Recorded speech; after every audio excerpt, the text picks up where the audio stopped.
Hello, ladies and gentlemen, good afternoon.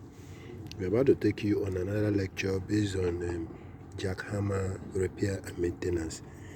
This is Nickel jackhammer.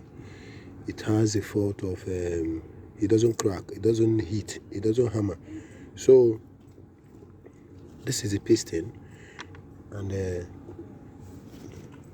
this is a former seal. This seal is bad. Can you see the seal? Is bad. This is a piston. We have changed another seal. This is another seal. Can you see? This is a piston. And this is a sleeve. This is a sleeve. They call this one the sleeve.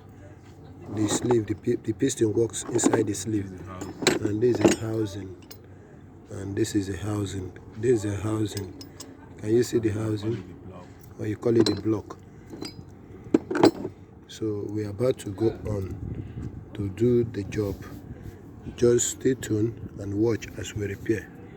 Okay?